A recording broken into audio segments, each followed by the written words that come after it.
కృష్ణ హరే కృష్ణ హరే కృష్ణ కృష్ణ హరే కృష్ణ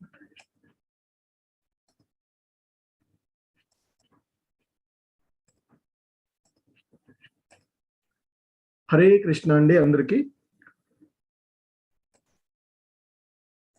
హరే కృష్ణ.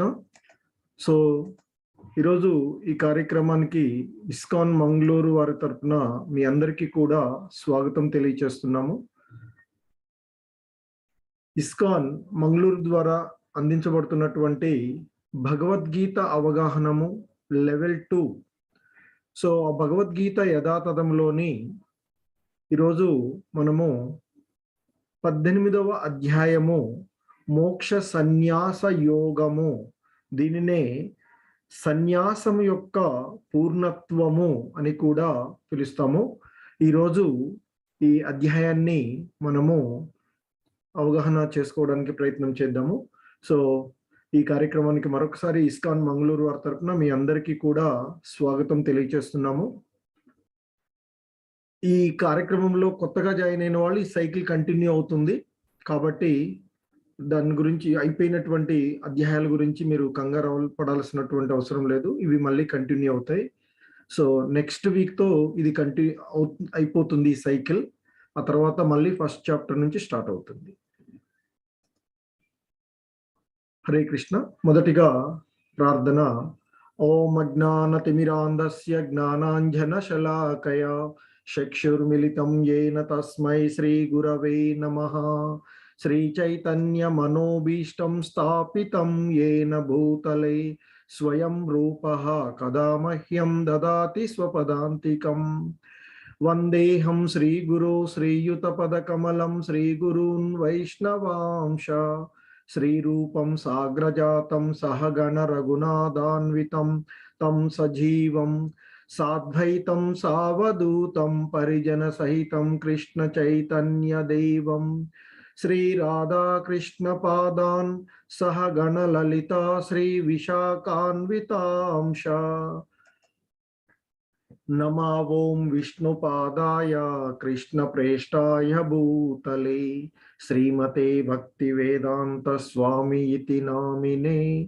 నమస్తే సారస్వతీ దేవే గౌరవాణి ప్రచారిణి నిర్విశేష శూన్యవాది పాశ్చాత్య దేశతారిణి.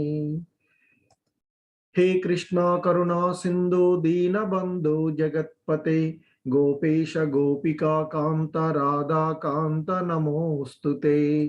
తప్త కాంచన గౌరాంగీ రాధే బృందావనేశ్వరి వృషభానుసుతే దేవి ప్రణమామి హరిప్రియే. వాంఛాకల్పతరుభ్యశ్చ కృపా సింధుభ్య ఏవ చ పతితానాం పావనేభ్యో వైష్ణవేభ్యో నమో నమః. జయ శ్రీ కృష్ణ చైతన్య ప్రభు నిత్యానంద శ్రీ అద్వైత గదాధర శ్రీవాసాది గౌర భక్త బృంద. హరే కృష్ణ కృష్ణ కృష్ణ హరే హరే హరే రామ రామ రామ హరే హరే. హరే కృష్ణ కృష్ణ కృష్ణ హరే హరే హరే రామ రామ రామ హరే హరే. హరే కృష్ణ కృష్ణ కృష్ణ హరే హరే హరే రామ రామ రామ హరే హరే. జయ రాధా మాధవ కుంజ బిహారీ జయ గోపీ జన వల్లభ గిరివరదారీ.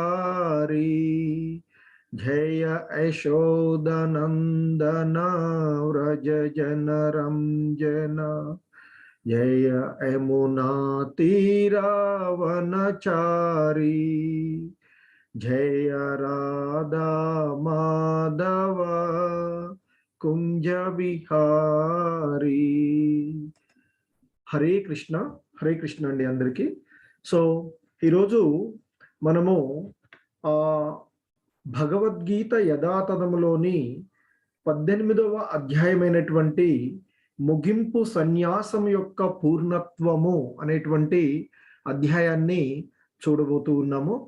ఈ అధ్యాయంలో మొదటిగా అంటే వాస్తవానికి భగవద్గీత కృష్ణ భగవానుల వారి యొక్క బోధనలు 17 అధ్యాయాలతోనే దాదాపుగా ముగింపు జరిగినది.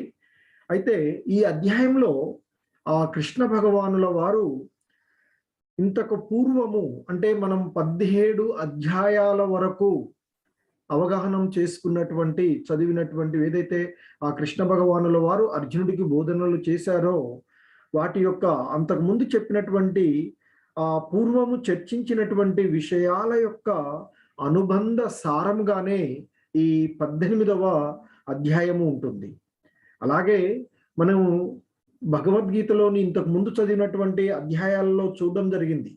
ఆ భగవద్గీతలోని ప్రతి అధ్యాయంలో కూడా కృష్ణ భగవానుల వారు ముఖ్యంగా ఆ భగవంతుని యొక్క సేవయే జీవితం యొక్క చరమ లక్ష్యము అని చెప్పడం జరిగింది. ప్రతి అధ్యాయంలో కూడా అంటే కృష్ణ చైతన్యంలో కృష్ణ భక్తి భావనల్లో ఉండడమే ఆ జీవుడి యొక్క పరమ లక్ష్యము అని చెప్పారు.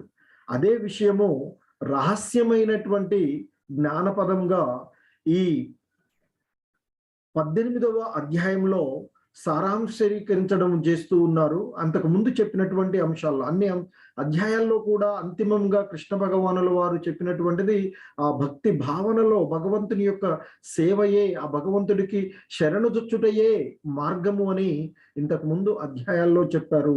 అదే విషయాన్ని ఈ అధ్యాయంలో మరొకసారి ఆయన అంటే చెప్పినటువంటి శ్లోకాల ద్వారా మొత్తము సారాంశపరచడం జరిగింది. అలాగే ఆయన మనకి చెప్తూ ఉన్నారు, యోగినామపి సర్వేషాం అంటే యోగులందరిలోనూ తనలోనే అంటే తనలో నన్నే సర్వదా చింతించేటువంటి వాడు ఉత్తముడు అని చెప్తారు అనుకుంటూ ఆ భగవంతుడు మనకి భగవద్గీత యథాతథంలో ఉండేటువంటి అంటే భగవద్గీతలోని మొదటి 6 అధ్యాయాలు మనము ఈ 18 అధ్యాయాలను కూడా 3 భాగాలుగా చర్చించుకోవడం జరిగింది. వాటిలో మొదటి 6 అధ్యాయాలు కర్మయోగాలు. ఆ కర్మయోగాలలో ఆయన చెప్పారు, ఆయన్ని ఎవరైతే ఆ భగవంతుణ్ణి సర్వదా చింతించేటువంటి వాడు ఉత్తముడు అని చెప్తూ మొదటి 6 అధ్యాయాలుగా అంటే కర్మ షట్కాలుగా చెప్పబడినటువంటి వాటిలో ఆ భగవంతుడు ప్రాధాన్యత ఇస్తూ చెప్పడం జరిగింది. అంటే అన్నిటి గురించి చర్చించినప్పటికీ కూడా మొదటి 6 అధ్యాయాలలో ముఖ్యంగా ఆ కర్మలను గురించి ఫలాపేక్ష రహితమైనటువంటి ఆ కర్మలను గురించి ఎక్కువగా ప్రాధాన్యత ఇవ్వడం జరిగింది. సో ఆ విధంగా ఆ భక్తియుత సేవ యొక్క ప్రాముఖ్యతని ఆయన మొదటి 6 అధ్యాయాలలో వివరించారు. ఆ తర్వాత 6 అధ్యాయాలలోనూ విశుద్ధ భక్తి యోగము అంటే మధ్యలో ఉండేటువంటి 6 అధ్యాయాలను భక్తి షట్కములుగా చెప్తున్నాం. అంటే భక్తి యోగాలు మొదటివి కర్మయోగాలు, మధ్యలో ఉండేటువంటి 6 అధ్యాయాలు అంటే 7 నుండి 12 వరకు ఉండేటువంటి భక్తి షట్కాలుగా చెప్పబడినటువంటి దానిలో ఆయన ఆ అధ్యాయాలలో ముఖ్యంగా ఎక్కువగా అన్నిటినీ చర్చించినప్పటికీ వాటిలో కూడా ముఖ్యంగా ఆయన ఆ విశుద్ధ భక్తి యోగాన్ని దాని యొక్క స్వభావము కర్మల గురించి చర్చించడం జరిగింది. ఇక చివరి 6 అధ్యాయాల్లో అంటే ఈ రోజు మనము చూడబోతున్నటువంటి 18 అధ్యాయాల వరకు అంటే ఇంత ముందు వరకు చూసినటువంటి ఆ 17 అధ్యాయాలు అంటే చివరి 6 అధ్యాయాలలో జ్ఞానము, సన్యాసము, భౌతిక ప్రకృతి యొక్క కలాపాలు, దివ్య ప్రకృతి, భక్తియుత సేవ వర్ణించబడుతూ ఉన్నాయి ఈ అధ్యాయాలలో. సో కాబట్టి ఈ రోజు ముఖ్యంగా మనం చూసేటువంటి ఈ అధ్యాయము అంతకు ముందు చర్చించినటువంటి అన్ని అధ్యాయాల యొక్క సారాంశంగా ఈ అధ్యాయాన్ని మనము చూడబోతూ ఉన్నాము. అలాగే ఆ భగవంతుని యొక్క సంబంధంలో నిన్నటి 17వ అధ్యాయంలో చూసాం, ఓం తత్ సత్ అనేటువంటి ఆ పదాలతో ఆ భగవంతుణ్ణి సంబంధించినటువంటి సమస్త కర్మలు చేయాలి అనేటువంటి సారాంశంగా ఉంది. ఆ విష్ణువు ఆ పరమ పురుషుడైనటువంటి విష్ణువుని సూచించడానికి ఓం తత్ సిత్ అనేటువంటి ఆ పదాలని ఎక్కువగా ఉపయోగించడం, ఓం తత్ సత్ అనేటువంటి ఆ పదాలని ఉపయోగించడం జరుగుతూ ఉంటుంది. అలాగే ఇక ఆ భక్తియుత సేవ ఆ జీవుడి యొక్క పరమ లక్ష్యంగా చూయించి ఈ చివరి భాగం ద్వారా మనకి చెప్తూ ఉన్నారు. ఇక ఈ అధ్యాయంలో ఉండేటువంటి ఈ మొదటి శ్లోకాన్ని ఒకసారి చూసినట్లయితే కృష్ణ భగవానుల వారితో అర్జునుడు ఈ విధంగా అంటూ ఉన్నాడు. అర్జున ఉవాచ సన్యాసస్య మహాబాహో తత్వం ఇచ్చామి వేదితుం త్యాగస్య చ హృషీకేశ పృథక్ కేశిని సూదన. సో అర్జునుడు కృష్ణ భగవానుల వారితో ఈ విధంగా అడుగుతూ ఉన్నాడు.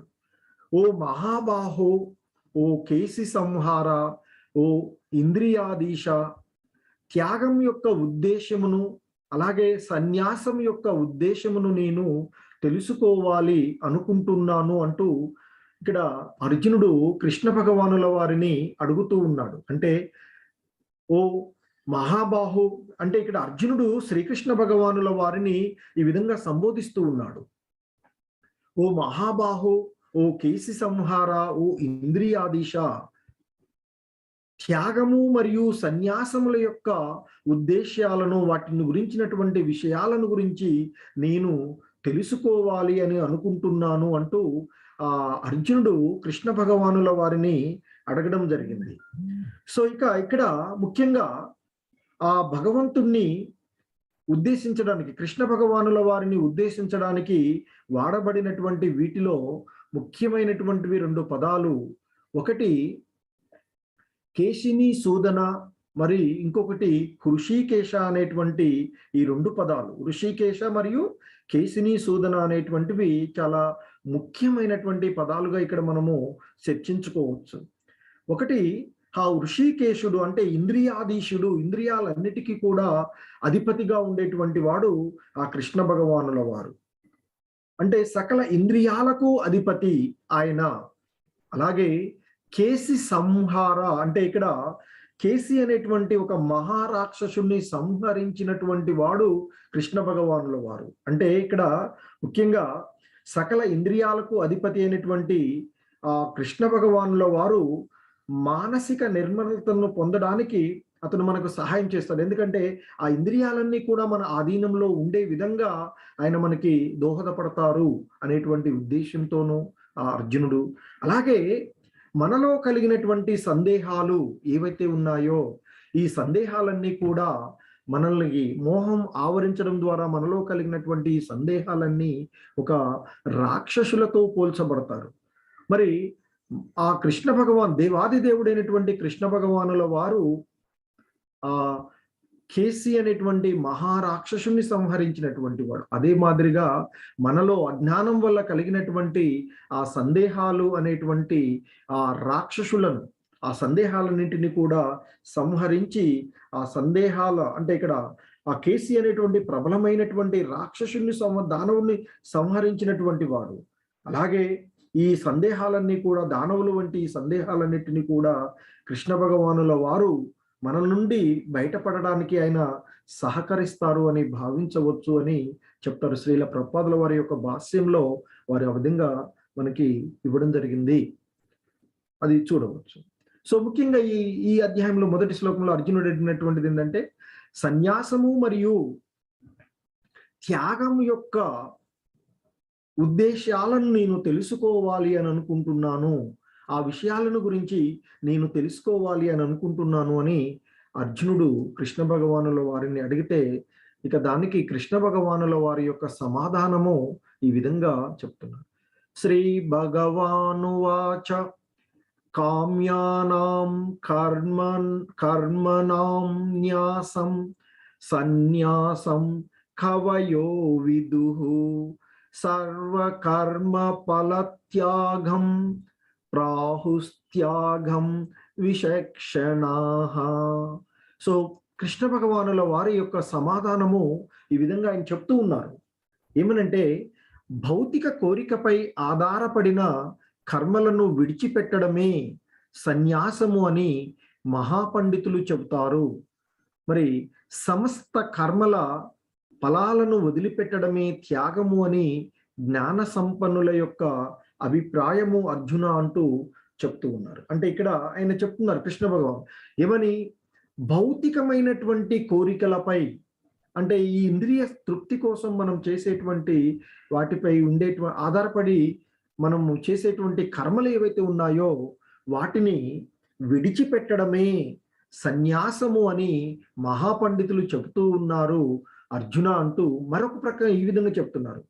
ఆ భౌతిక కోరికలపై ఆధారపడినటువంటి కర్మలే కాదయ్యా, మొత్తము కర్మలు కూడా ఆ కర్మల యొక్క ఫలితాలను ఎవరైతే వదిలిపెడుతుంటారో అలా వదిలిపెట్టడమే, ఆ విధంగా వదిలిపెట్టడం ఏదైతే ఉందో అంటే అన్ని కర్మల యొక్క ఫలాలను వదిలిపెట్టడమే త్యాగము అని ఆ జ్ఞాన సంపన్నుల యొక్క జ్ఞానాన్ని పొందినటువంటి వారి యొక్క అభిప్రాయము అర్జున, అంటే బుద్ధిమంతుల యొక్క అభిప్రాయము అర్జున అని ఆ త్యాగము మరియు సన్యాసము ఏమని చెప్తున్నారు. సన్యాసము భౌతిక కోరికలపై ఆధారపడి ఉన్నటువంటి కర్మలను విడిచిపెట్టడం సన్యాసం అని పండితుల అభిప్రాయం చెప్పారు. అలాగే అన్ని కర్మల యొక్క ఫలాలను వదిలివేయడమే, విడిచిపెట్టడమే త్యాగము అని బుద్ధిమంతులు అంటే జ్ఞాన సంపన్నుల యొక్క అభిప్రాయము అర్జున అంటూ ఆయన చెప్తూ ఉన్నారు. ఇంకా ఆయన చెప్తూ ఉన్నారు. సో ముఖ్యంగా మనము ఇక్కడ చెప్తున్నారు, త్యాజ్యం దోషవదిత్యేకే కర్మ ప్రాహుర్మనీషిణః యజ్ఞదాన తపకర్మ న త్యాజ్యమితి చాపరే. ఆయన ఇంకా చెప్తున్నారు, అన్ని రకములైన కామ్యకర్మలు దోషమైనవి, వాటిని విడిచిపెట్టాలి అని కొంతమంది పండితులు అంటారు అర్జున అంటూ చెప్తున్నారు. అయినా యజ్ఞము, దానము, తపస్సు అనే కర్మలను ఏనాడు విడిచిపెట్టవద్దు అని మరికొందరు ఋషులు అంటారు అర్జున అంటూ చెప్తున్నారు. సాధారణంగా ఈ ఫలాల కొరకు కర్మలు చేయడము తప్పక విడిచిపెట్టాలి అని చెప్తున్నారు. ఇంతకుముందు చెప్పారు కదా. సో ఏదైతే భౌతిక కోరికలపై ఆధారపడినటువంటి కర్మలను విడిచిపెట్టడము సన్యాసం అని, అలాగే సమస్త కర్మ ఫలాలను వదిలిపెట్టడమే త్యాగం అని చెప్పారు కదా. ఆ ఫలాల కొరకు కర్మలు చేయడం తప్పక విడిచిపెట్టాలి అని చెప్తున్నారు. అదే మనకి ఈ భగవద్గీతలో ప్రతిసారి కూడా చెప్తున్నారు, ఫలాపేక్ష రహితమైనటువంటి కర్మలను ఆచరించాలి అని భగవద్గీతలో మనకి కృష్ణ భగవానుల వారు బోధిస్తూ ఉన్నారు. భగవద్గీత యొక్క ముఖ్య ఉద్దేశం కూడా అదే. ఆ ఉపదేశం, ఈ భగవద్గీతలో బోధించబడుతున్నటువంటి అంశం, నీవు నీ యొక్క కర్తవ్యాలను నీవు విధిగా నిర్వర్తించు, ఆ ఫలాలను నేను చూసుకుంటాను అని భగవంతుడు ఆయన చెప్తూ ఉన్నారు. సో కనుక ఇక్కడ ఈ భగవద్గీతలో ముఖ్యంగా ఉపదేశించేటువంటిది ఏంటంటే ఫలాల కొరకు కర్మ చేయడము అనేటువంటిది తప్పక విడిచిపెట్టాలి. అంటే ఫలాపేక్ష రహితమైనటువంటి కర్మలను మాత్రమే చేయాలి అనేటువంటిది ఈ భగవద్గీత యొక్క ముఖ్య ఉద్దేశంగా చెప్పబడుతుంది. అందుకే ఇక్కడ ఆయన అంటున్నారు, అన్ని రకములైనటువంటి కామ్య కర్మలు దోషమైనవే. మనం చేసేటువంటి ప్రతి కర్మ కూడా దోషపూరితమైనటువంటిది. కామ్య అంటే వాటిని మనం పొందాలి, మన యొక్క వాటిని పొందడం కోసం మనం చేసేటువంటి కర్మలు ఏవైతే ఉన్నాయో అవన్నీ కూడా బంధనాలను కలిగి ఉన్నటువంటివే, కనుక వాటిని తప్పక విడిచిపెట్టాలి అని మరికొంతమంది పండితులు అంటారు అని చెప్తూ ఇంకా చెప్తున్నారు ఆయన. కానీ యజ్ఞము, దానము, తపస్సు అనేటువంటి కర్మలను ఏనాడు కూడా విడిచిపెట్టరాదు అని మరికొందరు ఋషులు చెప్తూ ఉన్నారు అర్జున అంటూ చెప్తున్నారు. సో ఇక్కడ దీనికి శ్రీల ప్రభుపాదుల వారి యొక్క భాష్యాన్ని ఒకసారి చూద్దాము.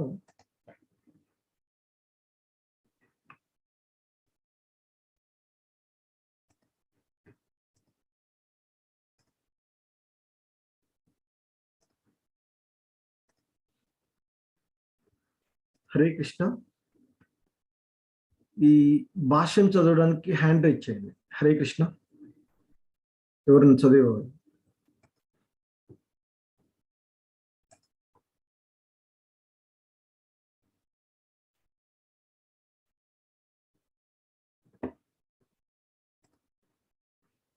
హరే కృష్ణ మాతాజీ, వినిపిస్తుందా నా వాయిస్? హరే కృష్ణ. ప్రవీణ్ కుమార్ ప్రభు. వినిపిస్తుంది ప్రభుజీ. ప్రవీణ్ కుమార్ ప్రభు, ప్రభు చదవండి.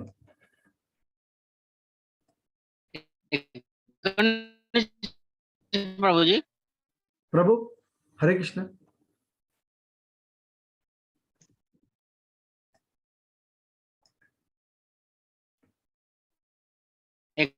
ప్రభుజీ స్టార్టింగ్ ఇప్పుడు ఇక్కడ కనిపించేది ప్రభు 3వ శ్లోకం నుండి. హరే కృష్ణ. ప్రభువు దగ్గర ఇబ్బంది ఉన్నట్టుంది మాతాజీ. ఇంకెవరైనా చదువుతారా? హ్యాండ్ రైజ్ చేయండి. లావణ్య మాతాజీ. హరే కృష్ణ ప్రభుజీ. మాతాజీ చదవండి. వైదిక గ్రంథములందు వివాదాస్పదములైన అనేక కర్మలు గలవు. ఉదాహరణకు యజ్ఞమునందు జంతు బలిని సమర్పింపవచ్చునని తెలుపబడినది. అయినను కొందరు అట్టి జంతు బలి అనునది అత్యంత హేయమని పలుకుదురు. వైదిక గ్రంథములందు యజ్ఞ సమయమున జంతు బలి ఆదేశింపబడినను వాస్తవునకు ఆ పశువు వధింపబడినట్లుగా భావింపబడదు. జంతువునకు నూతన జన్మ నొసగుటయే యజ్ఞము యొక్క ఉద్దేశము. యజ్ఞమును వధింపబడిన పిదప జంతువునకు కొన్ని మార్లు నూతన జంతు శరీరము కాని లేదా కొన్ని మార్లు వెంటనే మానవ జన్మము కాని అందింపబడుచుండును. కానీ ఈ విషయమున మహర్షులయందు భిన్న అభిప్రాయములు గలవు. జంతుబలి పూర్తిగా నిషిద్ధమని కొందరు పలుకగా, కొన్ని ప్రత్యేక సమయములందు అది సరి అయినదేనని మరికొందరు పలుకుదురు. యజ్ఞకర్మకు సంబంధించిన ఈ భిన్నాభిప్రాయములన్నీ ఇప్పుడు స్వయముగా భగవానునిచే పరిష్కరింపబడుచున్నవి. హరే కృష్ణ ప్రభుజీ. హరే కృష్ణ మాతాజీ, ధన్యవాదాలు. హరే కృష్ణ.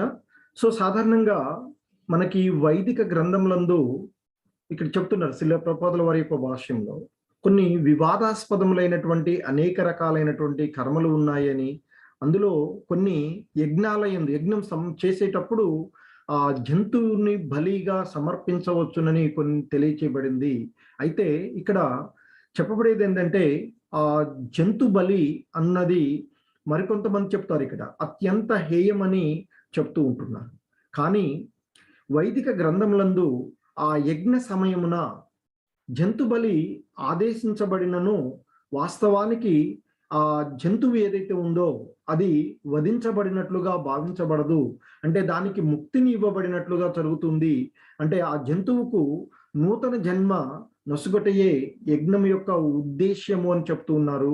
అలాగే ఆ యజ్ఞంలో సమర్పించబడినటువంటి వధించబడినటువంటి ఆ జంతువు కొన్నిసార్లు దాని యొక్క అంతకుముందు ఉన్నటువంటి కర్మఫలాల ప్రకారంగా జంతు శరీరమును కానీ లేదా ఆ ఫలాలు అంటే వాటి యొక్క అంతకుముందు ఉన్నటువంటి కర్మలు ముగించబడినట్లయితే వెంటనే మానవ జన్మ కూడా అందించబడుతుంది. ఎందుకంటే ఇతర జీవులన్నిటికంటే కూడా ఆలోచించగలిగేటువంటి బుద్ధిని కలిగి ఉండేటువంటి ఆ భగవంతుని యొక్క సేవలో వినియోగింపబడే విధంగా ఆలోచించగలిగేటువంటి మానవ జన్మ కూడా వాటికి లభిస్తుంది అని చెప్తారు. సో అందువల్ల ఆ యజ్ఞాల యందు జంతు బలి సరైనదని మరికొంతమంది వాదిస్తూ ఉంటుంటారు. ఆ విధంగా భిన్న అభిప్రాయాలు ఉన్నాయని చెప్తూ ఉన్నారు. సో ఇకైతే ఆ అభిప్రాయాలకు ఇప్పుడు కృష్ణ భగవానుల వారే సమాధానము పరిష్కారం చూపుతున్నారు అంటూ శ్రీల ప్రభుపాదుల వారు మనకి ఇక్కడ తెలియచేస్తూ ఉన్నారు. సో అంటూ ఇక ఆ కృష్ణ భగవానుల వారు ఈ 4వ శ్లోకంలో చెప్తూ ఉన్నారు. నిశ్చయం శృణు మే తత్ర త్యాగే భరతస్తమ త్యాగో హి పురుష వ్యాఘ్ర త్రివిధ సంప్రకీర్తత.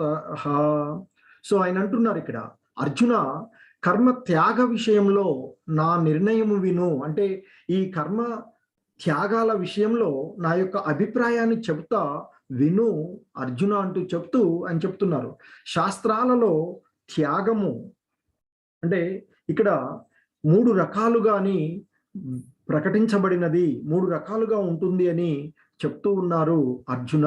వాటి గురించి నేను ఇప్పుడు నీకు తెలియచేస్తాను, విను అర్జున అంటూ చెప్తూ ఉన్నారు. ఎందుకంటే ఇంతకుముందు చెప్పుకున్నట్లుగా ఆ త్యాగమును గురించినటువంటి భిన్నమైనటువంటి అభిప్రాయాలు ఉన్నప్పటికీ కూడా ఇక్కడ శ్రీకృష్ణ భగవానుల వారు తన యొక్క తీర్పును ఇస్తూ ఉన్నారు, తన యొక్క అభిప్రాయాన్ని ఆయన వ్యక్తం చేస్తూ ఉన్నారు. ఇక్కడ అదే చెప్తున్నారు ఆయన, యజ్ఞ దాన తప కర్మ న త్యాజ్యం కార్యమేవ తత్ యజ్ఞో దానం తపశ్చైవ పావనాని మనీషినాం. సో ఆయన చెప్తున్నారు, యజ్ఞము దానము తపస్సు కర్మలను, అంటే ఆ యజ్ఞము దానము తపస్సు వంటి ఆ కర్మలను ఎన్నడూ కూడా విడిచిపెట్టకూడదు, వానిని తప్పక ఆచరించవలెను.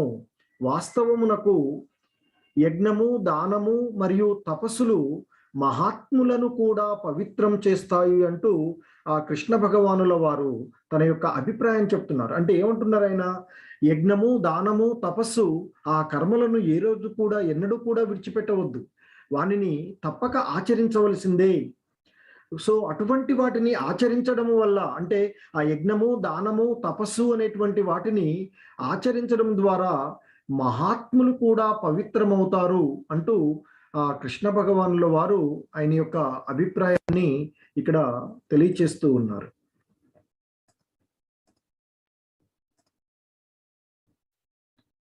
హరే కృష్ణ. ఇంకా ఎవరైనా ఇది చదువుతా అంటే హ్యాండ్ రైజ్ చేయండి.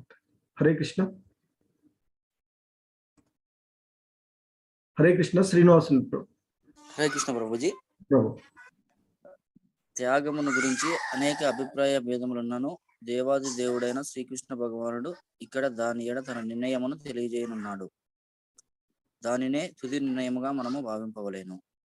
సత్యమును పరిశీలించినచో వేదములనవి భగవానునిచే స్వయంగా ఏర్పరచబడిన వివిధ నియమములే. ఇక్కడ భగవానుడే స్వయంగా ప్రత్యక్షమై ఉన్నాడు. అతని పలుకులను తుది నిర్ణయముగా గ్రహింపవలేను.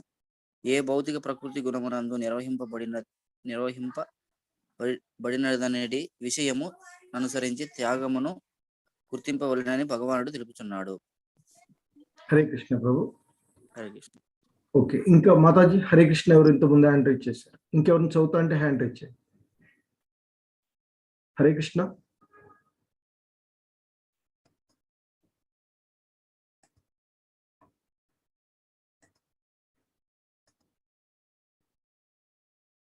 ఓకే ప్రభు, ఎవరు లేకపోతే మీరే చదివండి. యోగులు మానవ సమాజ పురోభివృద్ధి కొరకై కర్మలను చేయవలేను. మానవుని ఆధ్యాత్మిక జీవితం వైపున పురోగమింపజేయుటకు అనేక పవిత్రీకరణ విధానములు గలవు. ఉదాహరణకు వివాహ సంస్కారము అట్టి పవిత్రీకరణ విధానములలో ఒకటిగా పరిగణింపబడినది. దానిని ప్రభుజీ డిస్టర్బెన్స్ ఉన్నట్టుంది మీ దగ్గర, చూడండి వాయిస్. హరే కృష్ణ. జ్యోత్స్న మాతాజీ చదవండి. ఫస్ట్ నుంచి చదవనా ప్రభుజీ? ఇక్కడ నుంచి చదవండి మాతాజీ. యోగులు కానీ యోగులు మానవ సమాజ పురోభివృద్ధి కొరకై కర్మలను చేయవలెను. మానవుని ఆధ్యాత్మిక జీవితము వైపునకు పురోగమింపజేయుటకు అనేక పవిత్రీకరణ విధానములు గలవు. ఉదాహరణకు వివాహ సంస్కారము అట్టి పవిత్రీకరణ విధానములలో ఒకటిగా పరిగణింపబడినది. దానిని వివాహ యజ్ఞము అని పిలువబడును. గృహ సంబంధములనన్నింటినీ విడిచిపెట్టి సన్యాసమును స్వీకరించిన వ్యక్తి అట్టి వివాహ సంస్కారమును ప్రోత్సహింపవచ్చునా అను ప్రశ్నకు సమాధానముగా మానవ కళ్యాణమునకై ఉద్దేశింపబడిన ఏ యజ్ఞమునైనను విడువరాదని భగవానుడు ఇక్కడ చెప్పుచున్నాడు. వివాహ యజ్ఞము మానవుని మనస్సును నియంత్రించుటకు ఉద్దేశింపబడినది. దానితో అతని మనస్సు ఆధ్యాత్మికాభివృద్ధికి కావలసిన శాంతిని పొందును. కనుక దాదాపు చాలా మంది ఈ వివాహ యజ్ఞము ప్రోత్సాహనీయమైనది. సన్యాసాశ్రమము నందున్న వారు కూడా ఈ వివాహ యజ్ఞమును ప్రోత్సహింపవచ్చును. సన్యాసులు స్త్రీలతో సంపర్కమును కలిగి ఉండరాదు. కానీ సన్యాసాశ్రమమునకు కింద ఉన్న ఆశ్రమము వారు కూడా వివాహము చేసుకోరాదని భావము కాదు. సామాన్య జీవిత స్థితి యందున్నట్టి యువకుడు వివాహ పద్ధతి ద్వారా భార్యను స్వీకరింపవచ్చును. నిర్దిష్టములైన యజ్ఞములన్నీయును పరమ పురుషుని పొందుట కొరకై ఉద్దేశింపబడినవి. కనుకనే ఆరంభ స్థితి యందు వానిని విడువరాదు. అట్లే దానము హృదయ పవిత్రీకరణకై పేర్కొనబడినది. ఇదివరకే తెలిపినట్లు దానము పాత్రుడైన వానికి అందించినచో అది మానవుని పరిపూర్ణమైన ఆధ్యాత్మిక జీవనము వైపునకు నడిపింపగలదు. హరే కృష్ణ. సో ఇక్కడ ఆయన మనకి ఈ విషయాలలో ఏది త్యాగము, యజ్ఞము, అలాగే సన్యాసము అనేటువంటి కొన్ని విషయాల్లో ఈ భిన్నమైనటువంటి అభిప్రాయాలు ఉన్నవి. అయినప్పటికీ ఆయన ఇక్కడ చెప్తూ ఉన్నారు మనకి యజ్ఞము, దానము, తపస్సు అలాగే అనేటువంటి కర్మలను ఈనాడు కూడా విడిచిపెట్టకూడదు అని, వాటిని తప్పక నిర్వర్తించాలి అని చెప్పారు. నిజానికి ఆ యజ్ఞము, దానము, తపస్సు అనేటువంటివి మహాత్ములనైనా కూడా పునీతులను చేస్తాయి, అంటే పవిత్రీకరిస్తున్నాయి అని చెప్తున్నారు. అంటే ఇక్కడ ముఖ్యంగా శ్రీల ప్రభుపాదుల వారి యొక్క భాష్యంలో చెప్తున్నారు, ఈ యోగులు మానవ సమాజ పురోభివృద్ధి కొరకై కర్మలు చేయాలి. అంటే ఆ యోగులు చేసేటువంటి కర్మలన్నీ కూడా మానవ సమాజాన్ని ఉన్నత పదం వైపుకు నడిపే విధంగా ఉండేటువంటి కర్మలను వారు చేయాలి అని చెప్తూ ఉన్నారు. మనిషి అంటే మానవుడు ఆధ్యాత్మిక జీవితం వైపుకు చేయడము అనేటువంటిది అనేక పవిత్రమైనటువంటి విధానాలు కలవు అని చెప్తున్నారు. సో వాటిలో ఇక్కడ ఉదాహరణకి వివాహ సంస్కారం ఏదైతే ఉందో, అంటే ఆ వివాహ వ్యవస్థ ఏదైతే ఉందో, వివాహ కార్యంగా మనం చెప్పేటువంటిది ఏదైతే ఉందో, అది ఆ పవిత్రీకరణ యజ్ఞాలలో ఒకటిగా భావించబడుతుంది అని, అది వివాహ యజ్ఞము అని చెప్పబడుతుంది అని చెప్తున్నారు. అంటే ఆ విధంగా చేసేటువంటి ఏదైతే ఉందో వివాహము అనేటువంటిది ఒక యజ్ఞంగా చెప్తూ ఉన్నారు. అలాగే సన్యాస ఆశ్రమంలో ఉన్నటువంటి వాడు తన సంసార బంధనాలను విడిచిపెట్టిన వాడు అయినా సన్యాసి ఆ వివాహ కార్యాన్ని ప్రోత్సహించవచ్చునా అనేటువంటిది ఏదైతే ఉందో అను ప్రశ్నకు సమాధానము, మానవ కళ్యాణమునకై ఉద్దేశించబడినటువంటి ఏ యజ్ఞమునైనా విడవరాదు అని భగవానుడు, ఆ కృష్ణ భగవానుల వారే ఇక్కడ చెప్తూ ఉన్నారు.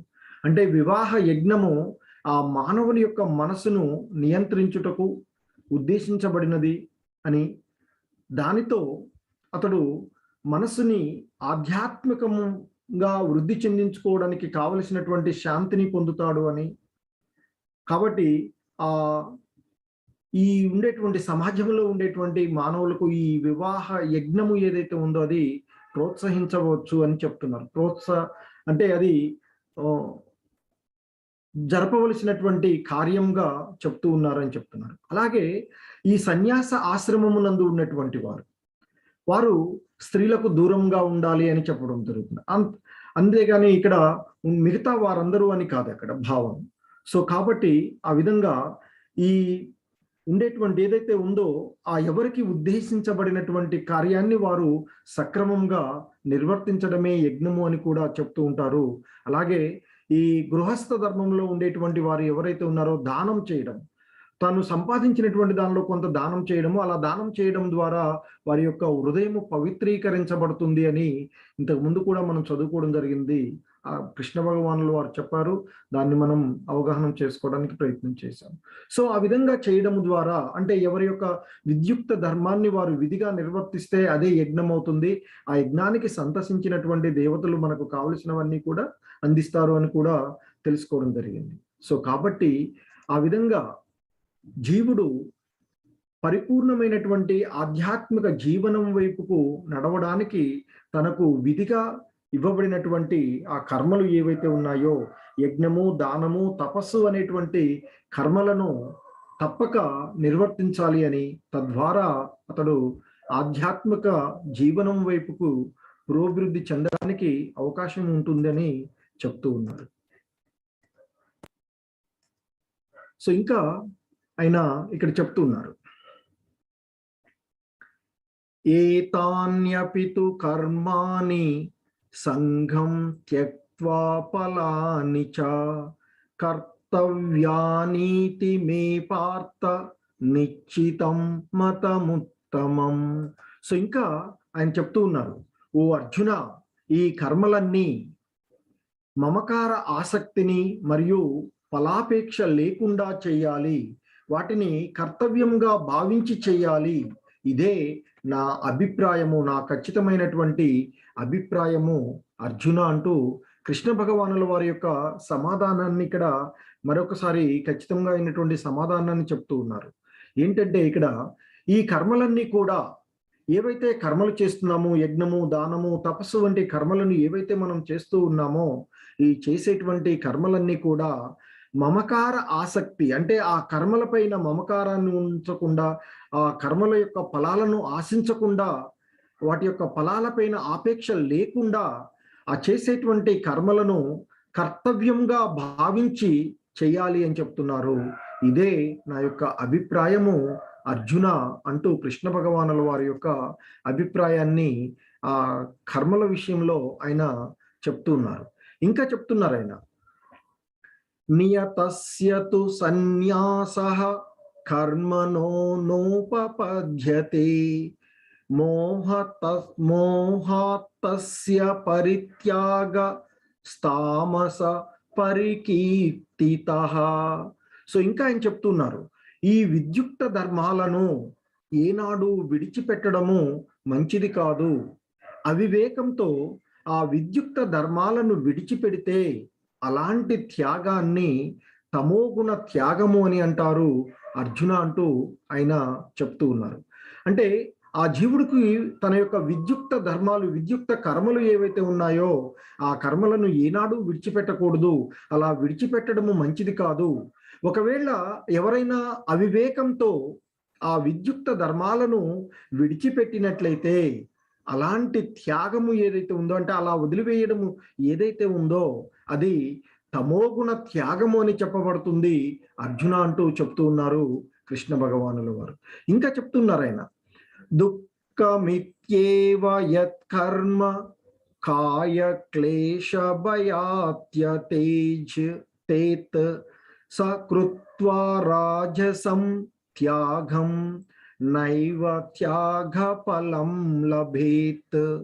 సో ఇంకా ఆయన చెప్తున్నారు, కష్టంగా ఉన్నాయి అని లేదా శరీరమునకు అసౌకర్యము అని భావించి విధిగా చేయవలసినటువంటి కర్తవ్య కర్మలను విడిచిపెట్టడాన్ని రజోగుణ త్యాగము అని అంటారు.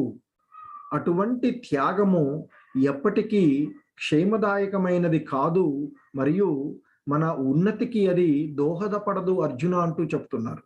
సో ఇక్కడ ఇంకా చెప్తున్నారు, ఇంతకుముందు ఆయన చెప్పారు, ఎవరైతే విద్యుక్త ధర్మాలను వదిలివేస్తూ ఉన్నారో అది అవివేకంతో అలా వదిలివేయడాన్ని తమోగుణ త్యాగము అని చెప్పారు. ఇంకా చెప్తున్నారు ఆయన, కొన్ని కర్మలు చేయడానికి కష్టంగా ఉన్నాయి అని, లేదా చేస్తూ ఉన్నప్పుడు శరీరానికి అది అసౌకర్యంగా ఉన్నది అని భావించి తన యొక్క విధిగా చేయవలసినటువంటి ఆ కర్తవ్య కర్మలను ఎవరైతే వదిలివేస్తూ ఉన్నారో అలా వదిలివేయడాన్ని రజోగుణ త్యాగము అని అంటారు అర్జున అని చెప్తున్నారు.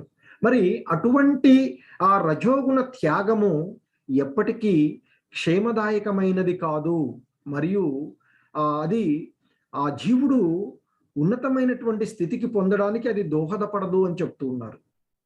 సో ఇక్కడ మనం అర్థం చేసి తమోగుణ త్యాగం, అలాగే రజోగుణ సంబంధమైనటువంటి త్యాగం ఏంటంటే కష్టంగా ఉంది అని, శరీరానికి అసౌకర్యంగా ఉంది అని భావించి మనం చేయవలసినటువంటి కర్మలను వదిలివేసినట్లయితే అది రజోగుణ త్యాగం అవుతుంది అని చెప్తున్నారు.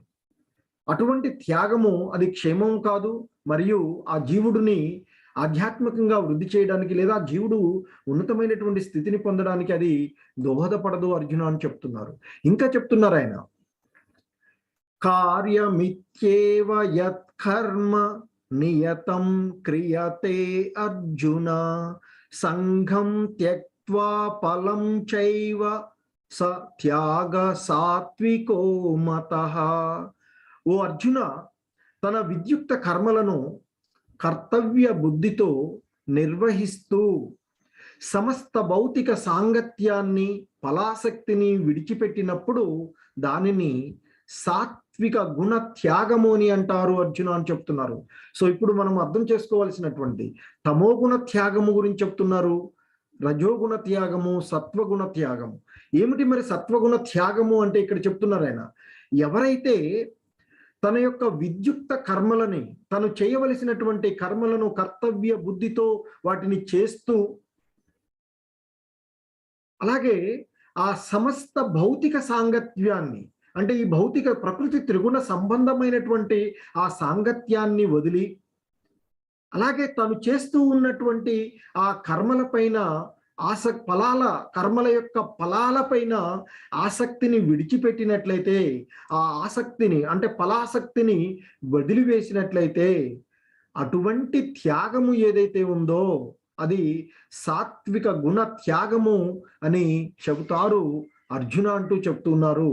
సో ఈ విధంగా కృష్ణ భగవానుల వారి యొక్క అభిప్రాయాన్ని తమోగుణ త్యాగము, రజోగుణ త్యాగము, అలాగే సాత్విక త్యాగము అనేటువంటి విషయాన్ని, ఏమిటి సాత్వికమైనటువంటి త్యాగము అంటే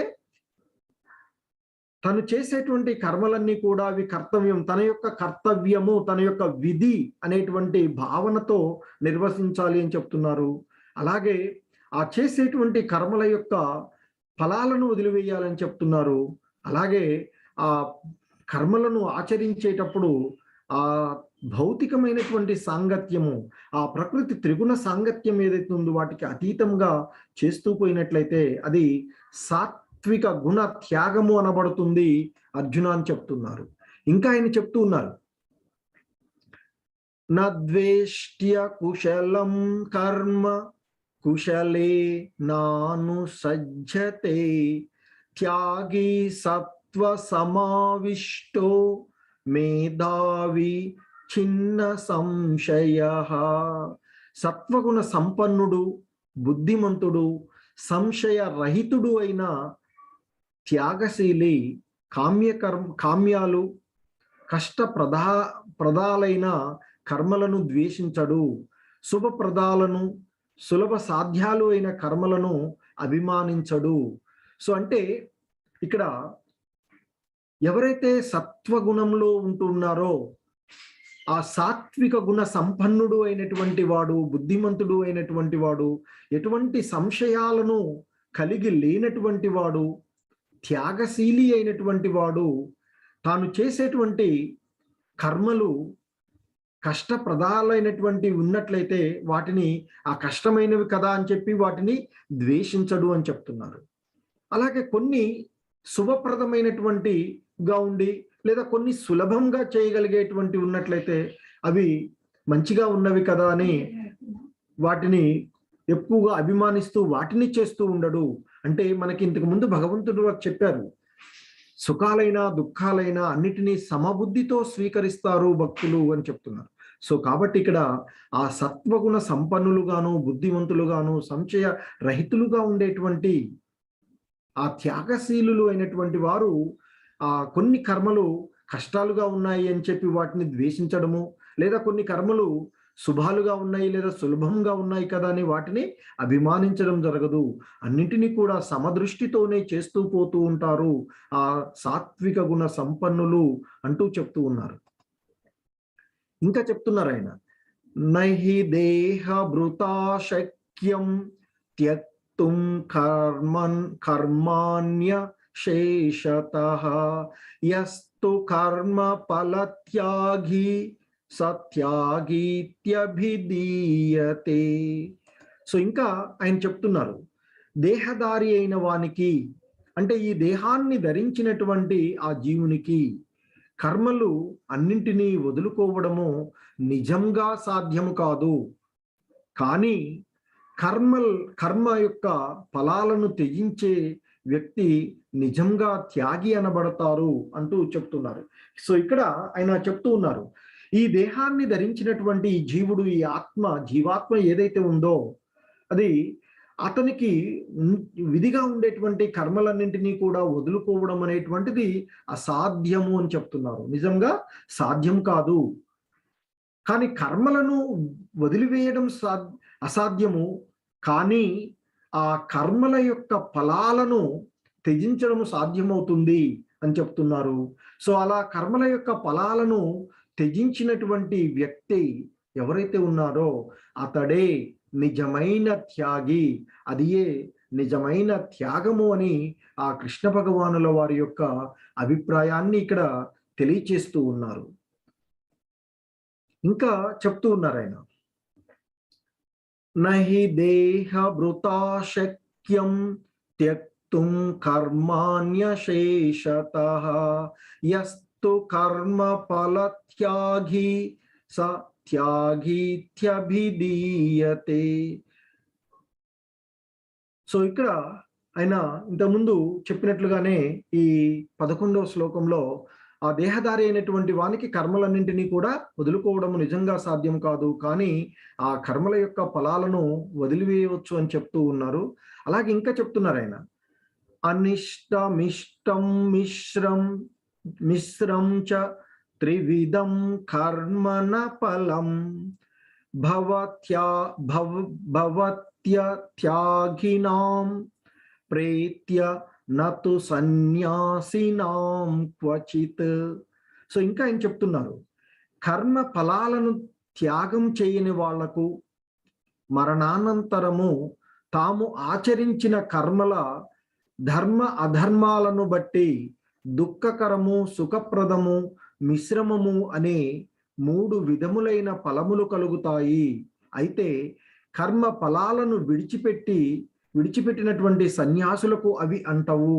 సో ఇక్కడ ఆయన చెప్తున్నారు, ఎవరైతే ఆ కర్మ ఫలాలను త్యాగం చేయకుండా ఉంటారో, ఆ కర్మ ఫలాలను తాను ఆశిస్తూ కర్మలను ఆచరిస్తూ ఉంటుంటారో, అటువంటి వాళ్ళు వారి యొక్క జీవితము చాలించిన తర్వాత, అంటే మరణానంతరము వారు ఆచరించినటువంటి ఆ కర్మలను బట్టి, ఎందుకంటే ప్రతి కర్మ కూడా బంధనంగా ఉంటుంది అని చెప్పారు కదా. సో ప్రతి కర్మ కూడా దోషభూహితంగా ఉంటుంది, అది మంచైనా చెడైనా ఆ కర్మలకు అంటుకొని ఉంటుంది అని చెప్తారు. సో కాబట్టి వారు వారు చేసినటువంటి ఆ కర్మల యొక్క ధర్మ అధర్మాలను బట్టి, ధర్మం బట్టి దుఃఖకరం అంటే ఇక్కడ సుఖప్రదంగాను, లేదా అధర్మమైనట్లయితే దుఃఖకరంగాను, కాబట్టి వారు చేసినటువంటి ఆ పనుల యొక్క బంధనాలను బట్టి దుఃఖకరమైనటువంటివి కానీ, లేదా సుఖప్రదమైనటువంటిది, లేదా సుఖాలు దుఃఖాలతో కూడి, అంటే కొన్ని మంచివి కొన్ని చెడువి కర్మలు చేయడం ద్వారా సుఖ దుఃఖప్రదమైనటువంటి ఆ మిశ్రమం ఉండే విధంగా, ఈ విధంగా 3 రకాలు, అంటే ఒకటేమో సుఖప్రదము, రెండవది దుఃఖకరమైనటువంటిది, మూడవది మిశ్రమం. సో ఈ 3 విధాలైనటువంటి ఫలితాలు ఆ జీవుడు అంతకుముందు జన్మలో చేసుకున్నటువంటి కర్మల ప్రకారంగానే తరువాత జన్మలో ఆయనకి అవి ఫలాలుగా లభిస్తూ ఉంటుంటాయి. కానీ ఎవరైతే తాను చేసేటువంటి ఆ కర్మల యొక్క ఫలాలను విడిచిపెడతాడో, అంటే ఫలాపేక్ష రహితంగా కర్మలను చేస్తూ ఉంటుంటారో, అటువంటి సన్యాసులకు ఈ కర్మ బంధనాలు ఏవి కూడా ఉండవు. అది కృష్ణ భగవానుల వారు ఇంతకు ముందు కూడా తెలియచేయడం జరిగింది. దాన్నే మరొకసారి ఇక్కడ ఆయన తెలియచేస్తూ ఉన్నారు. సో ఇంకా చెప్తున్నారు, పంచైతాని మహాబాహో కారణాని నిబోధమే సాంఖ్యే కృతాంతే ప్రోక్తాని సిద్ధయే సర్వకర్మణాం.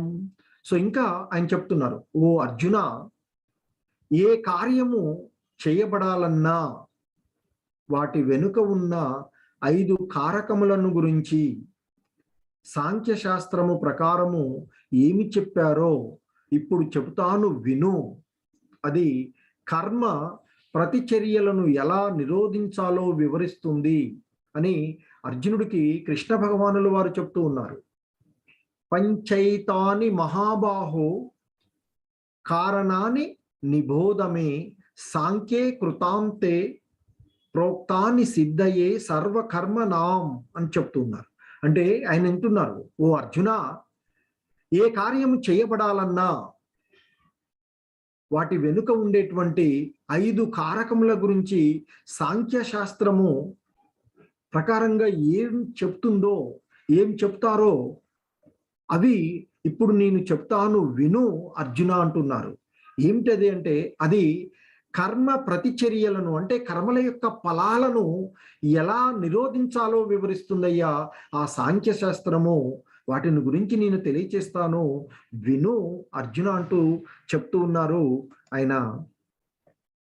ఇంకా చెప్తున్నారు ఆయన, అధిష్టానం తథా కర్త కరణం చ పృథగ్విదం వివిధాచ్చ పృథక్ శ్రేష్టాదైవం చైవాత్ర పంచమం. సో ఇంకా చెప్తున్నారు ఆయన, శరీరము కర్త, వివిధ ఇంద్రియములు, వివిధ రకాల కృషి, దైవానుగ్రహము, ఇవే కర్మ యొక్క 5 అంగములు. శరీరము, దేహము, కర్త, కర్మలను చేసేటువంటి వాడు. అలాగే ఇంద్రియ అంటే ఇంద్రియాలు, అలాగే వివిధ రకాలైనటువంటి కృషి, అలాగే దైవ అనుగ్రహము, ఇవే కర్మ యొక్క 5 అంగాలు అర్జున అంటూ చెప్తున్నారు ఆయన.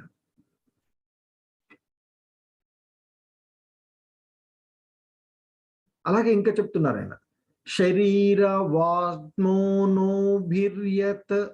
కర్మ ప్రారభతే నరః న్యాయం వా విపరీతం వా పంచైతే తస్య హేతువః.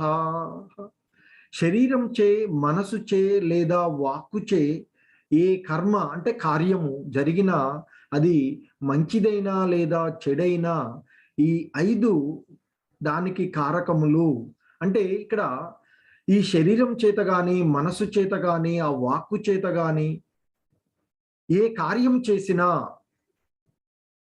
ఆ చేసినటువంటి కార్యము మంచిదైనా లేదా చెడుదైనా దానికి ఈ 5 కారకాలే ఉంటాయి అంటూ చెప్తూ ఉన్నారు కృష్ణ భగవానుల వారు.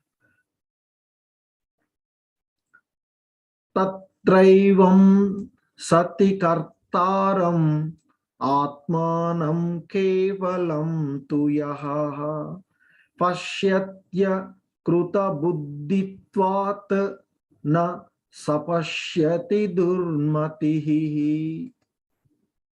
సో ఇది అర్థం కాని వారు ఆత్మయే నిజమైన కర్త అనుకుంటారు, మిగిలిన బుద్ధితో ఉన్న అటువంటి వారు యథార్థమును గ్రహింపలేరు.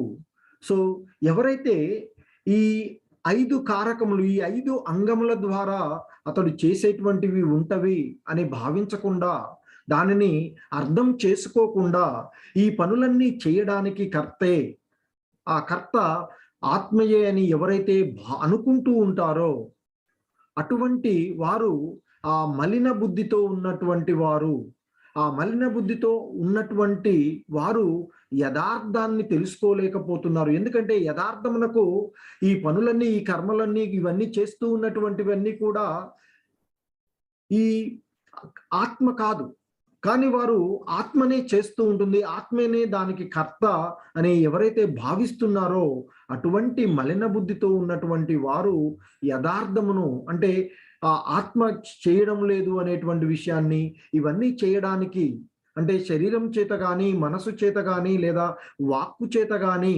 చేయబడేటువంటి ఏ కార్యమైనా ఆ 5 కారకముల ద్వారానే చేయబడుతూ ఉన్నాయి అనేటువంటి విషయాన్ని తెలుసుకోలేనటువంటి వారు ఎవరైతే ఉన్నారో, అటువంటి మలిన బుద్ధితో ఉండేటువంటి వారు ఇక ఈ యథార్థాన్ని గ్రహించలేరు అని తెలియచేస్తూ ఉన్నారు. యస్య నాహం కృతో భావో బుద్ధిర్యస్య న లిప్యతే హత్వాపి స ఇమాలోకాన్న హంతి న నిబధ్యతే. సో ఇక్కడ ఆయన చెప్తున్నారు, కర్తృత్వ అహంకార భావమును, అంటే చేసేది నేను అనేటువంటి భావం ఏదైతే ఉందో దీన్నే కర్తృత్వ అహంకార భావము అని చెప్తుంటారు. అది చేసేది నేనే, నా వల్ల మాత్రమే అది అయింది, నేను తప్ప ఇది ఎవడు చేయలేడు అనేటువంటి ఆ భావం ఏదైతే ఉంటుందో దానిని విడిచిపెట్టి బుద్ధి మమకార ఆసక్తి రహితంగా ఉండేవారు ప్రాణులను సంహరించినా సరే వారు చంపినట్లు కాదు, మరియు కర్మ బంధనములకు లోను కారు. అంటే ఆ యజ్ఞంలో బలి లాంటి విషయాల్లో ఎవరైతే, అంటే ఇది చేస్తున్నటువంటిది నేను కాదు, కర్తృత్వ అహంకార భావాన్ని విడిచిపెట్టినటువంటి వారు, అలాగే బుద్ధి ఆ మమకార ఆసక్తిని వదిలివేసి ఉన్నటువంటి వారు, అలాగే వారు ఏవైనా ప్రాణులను సంహరించినా సరే అది వారు చేసినట్లు కాదు, అంటే ఆ ఆత్మ ద్వారా చేయబడినట్లు కాదు. అలా చేయబడినట్లు కాదు కనుక వారు ఆ కర్మ బంధనాలకు లోను కారు, ఆ కర్మ బంధనాలు వారికి అవి అంటవు అని చెప్తూ ఉన్నారు. సో ఇంకా చెప్తున్నారు ఆయన, జ్ఞానం జ్ఞేయం పరిజ్ఞాత్ త్రివిధ కర్మ చోదన కరణం కర్మ కర్తేతి త్రివిధ కర్మ సంగ్రహ. సో ఇంకా చెప్తున్నారు ఆయన, జ్ఞానము జ్ఞేయము, జ్ఞేయము అంటే జ్ఞాన విషయం, అలాగే జ్ఞానమును ఎరిగినటువంటి వాడు, ఇవి మూడు కర్మను ప్రేరేపించును. కరణము, క్రియ, కర్త, ఈ మూడు కర్మ యొక్క అంగములు అని చెప్తున్నారు. సో ఇక్కడ ఆయన మరలా చెప్తున్నారు, జ్ఞానము జ్ఞాన విషయము, అలాగే జ్ఞానమును ఎరిగినటువంటి వాడు, ఇవి మూడు కర్మని ప్రేరేపిస్తూ ఉన్నాయి. అలాగే కరణము అంటే చేయడము, క్రియ, అలాగే కర్త, ఈ మూడు కూడా కర్మ యొక్క అంగములు. కరణము, క్రియ, కర్త అనేటువంటివి ఆ మూడు కూడా కర్మ యొక్క అంగాలు అని ఆయన తెలియచేస్తూ ఉన్నారు. సో ఈ విధంగా మనము ఈ కర్మ యొక్క అంగాలు, అలాగే ఇంతకుముందు చెప్పినట్లుగా ఈ ఎలా మనం చేసేటువంటి ప్రతిచర్యలను, కర్మ యొక్క ఫలాలను ఈ 5 కారకాలు ఏ విధంగా చేస్తూ ఉన్నాయో, అంటే శరీరము, కర్త, వివిధ ఇంద్రియాలు, అలాగే వివిధ రకాలైనటువంటి కృషి, అనుగ్రహము, ఇవి కర్మ యొక్క 5 అంగాలుగాను చెప్పబడినవి. ఆ తర్వాత అలాగే శరీరం చే, మనసు చే, వాక్కు చే ఏది జరిగినా అది మంచిదైనా చెడైనా వాటి ద్వారానే చేయబడుతుంది అని, అలాగే సో ఈ విషయాన్ని తెలుసుకోలేనటువంటి వారు యథార్థమును గ్రహింపలేరు అని చెప్పారు. అలాగే అలా ఎవరైతే కర్తృత్వ అహంకార భావమును, అంటే చేసేది నేనే అనేటువంటి భావాన్ని విడిచిపెట్టి బుద్ధి మమకార రహితంగా ఉండి వారు ఏవైనా పనులు చేసినా అవి వారు చేసినట్లు కాదు కనుక వాటి యొక్క బంధనాలు వారికి అవి అంటవు అని చెప్పారు. సో అలాగే ఆయన ఇంకా చెప్పినటువంటి అంశం ఏంటంటే జ్ఞానము, జ్ఞేయము, అలాగే జ్ఞాన విషయము, అలాగే జ్ఞానమును ఎరిగినటువంటి వాడు, ఇవి మూడు కూడా కర్మను ప్రేరేపించేటువంటివి అని, అలాగే కరణము, క్రియ, కర్త, మూడు కర్మ యొక్క అంగాలు అని ఇక్కడ తెలియచేయడం జరిగింది. సో ఈ విధంగా మనము ఆ విషయాలను తెలుసుకున్నాము. అంటే కర్తలు చేసేటువంటి విధానాలు, ఆ కర్మ త్యాగాలు ఏవి చేస్తూ ఉన్నవి, ఎటువంటి వాటిని మనము అవగాహన చేసుకోవాలి అనేటువంటి విషయాలను ఇక్కడ ఈ 18 శ్లోకాల వరకు తెలుసుకోవడం జరిగింది. ఇక 19 నుండి 40 శ్లోకాల వరకు కూడా ఆ ప్రకృతి త్రిగుణాలు ద్వారా మనం ఇంతకుముందు అధ్యాయాల్లో కూడా చూడడం జరిగింది. అవి ఏ విధంగా మనల్ని ఇది చేస్తూ ఉన్నాయి అనేటువంటి అంశాలు నెక్స్ట్ క్లాస్లో చూద్దాము.